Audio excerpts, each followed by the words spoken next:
ಹತ್ರ ನಿಂತ್ಕೊಂಡು ಏನ್ ನೋಡ್ತಿದ್ದೀರಾ? ತುಂಬಾ ದುಃಖ ಆದಾಗ ರಾತ್ರಿ ಆಕಾಶದ ಹತ್ರ ಹೇಳ್ಕೋಬೇಕಂತೆ ಅಂಬಿಕಾ ಯಾವಾಗ್ಲೂ ಹೇಳೋಳು. ರಾತ್ರಿ ಆಕಾಶದ ಹತ್ರ ಅದಕ್ಕೇನ್ ಗೊತ್ತಾಗುತ್ತೆ? ಬೆಳಿಗ್ಗೆ ಸೂರ್ಯನ ಬೆಳಕು ಮೂಡಿದಾಗ ರಾತ್ರಿ ಆಕಾಶನ ಕವಿದಿರೋ ಕತ್ಲು ಹೇಗೆ ಓಡ್ ಹೋಗುತ್ತೋ ಹಾಗೆ ನಮ್ಮ ದುಃಖನೂ ಓಡ್ ಹೋಗುತ್ತಂತೆ.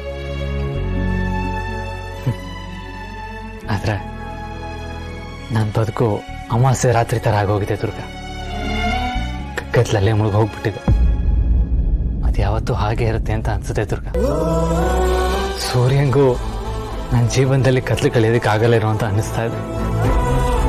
ಸೂರ್ಯ ಇರಲಿ, ಚಿಕ್ಕ ಪುಟ್ಟ ನಕ್ಷತ್ರಗಳು ಅಲ್ಲಿ ಇಲ್ಲಿ ಏನಾದರೂ ಬೆಳಕು ನೀಡುತ್ತಾ ಅಂತ ಅನ್ಕೊಂಡ್ರೆ ಅದು ಇಲ್ಲ.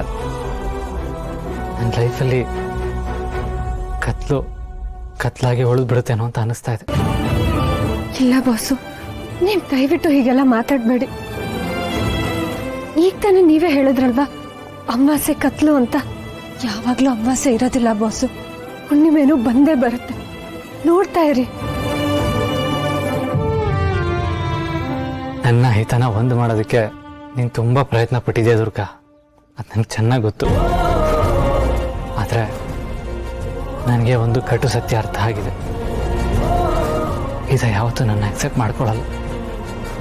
ಅವಳು ನನ್ನ ಹೇಟ್ ಮಾಡ್ತಾಳೆ, ಹೇಟ್ ಮಾಡ್ತಾನೆ ಇರ್ತಾಳೆ. ಇಲ್ಲ ಬಾಸು, ಪುಟ್ ಮೇಡಮು ನಿಮ್ಮನ್ನ ದ್ವೇಷ ಮಾಡಲ್ಲ. ಅವಳಿಗೆ ನಿಮ್ಮ ಮೇಲೆ ಕೋಪ ಇರ್ಬೋದು, ನಿಮ್ಮ ಮೇಲೆ ಬೇಜಾರಿರ್ಬೋದು, ಅದೆಲ್ಲ ನಾನು ಒಪ್ಕೋತೀನಿ. ಆದ್ರೆ ಅವಳು ನಿಮ್ಮನ್ನ ಖಂಡಿತವಾಗ್ಲೂ ದ್ವೇಷ ಮಾಡಲ್ಲ.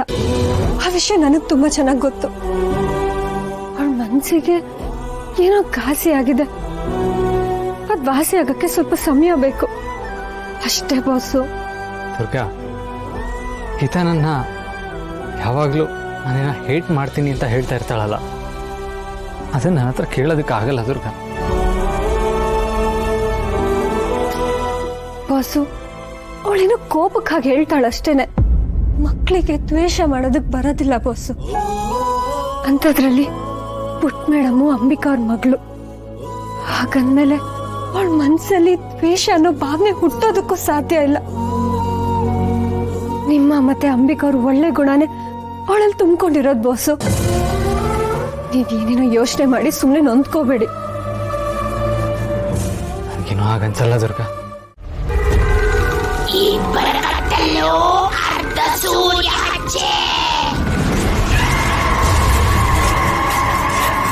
ಅರ್ಧ ಸೂರ್ಯ ಹಚ್ಚೆನ? ಅದು ಒಂದೇ ಚಿತ್ರದ ಎರಡು ಭಾಗದ ತರ.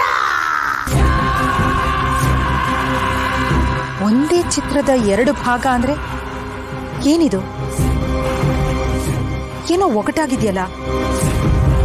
ಇಬ್ರಲ್ಲೂ ಒಂದೇ ಚಿತ್ರ ಇದೆ ಅಂದ್ರೆ ಅವರಿಬ್ರಿಗೂ ಏನಾದ್ರೂ ಸಂಬಂಧ ಇದೆಯಾ? ಏನಿರ್ಬೋದು?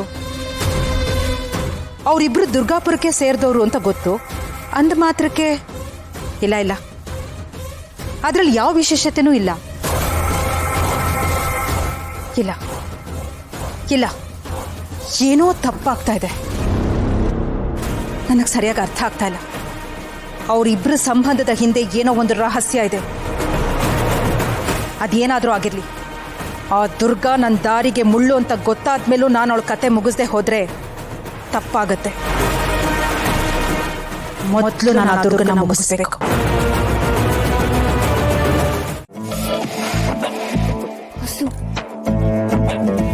ರೆಡಿನಾ?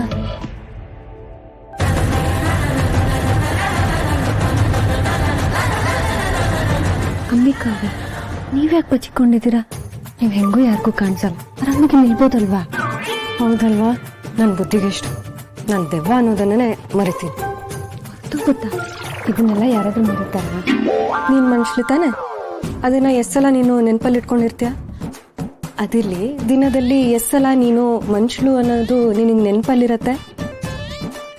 ನಿಮ್ಮ ಹತ್ರ ವಾದ ಮಾಡ್ತೀನಲ್ಲ, ನೀವೇ ನಂದೇ ತಪ್ಪು.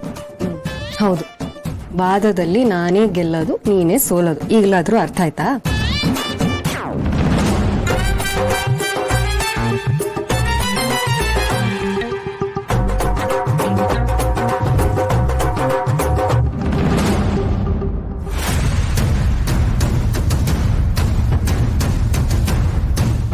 ಕುಬೇರಾಯ ಕುಬೇರಾಯ ಕುಬೇರಾಯ ಕುಬೇರಾಯ ಕುಬೇರಾಯ ಏಳು ಕುಬೇರಾಯ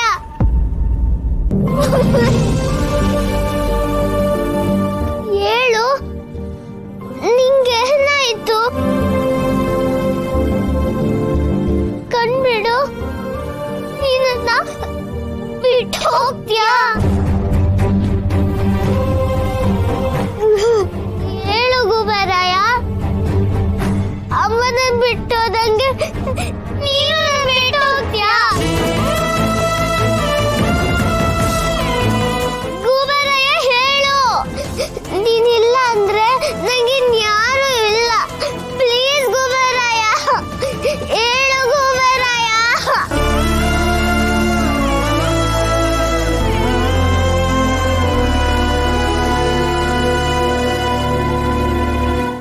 ಪ್ಲೀಸ್ ಹೇಳು ಗುಬರಾಯ ಪ್ಲೀಸ್ ಹೇಳು ಗುಬರಾಯ ಪ್ಲೀಸ್ ಹೇಳು ಗುಬರಾಯ ಗುಬರಾಯ ಗುಬರಾಯ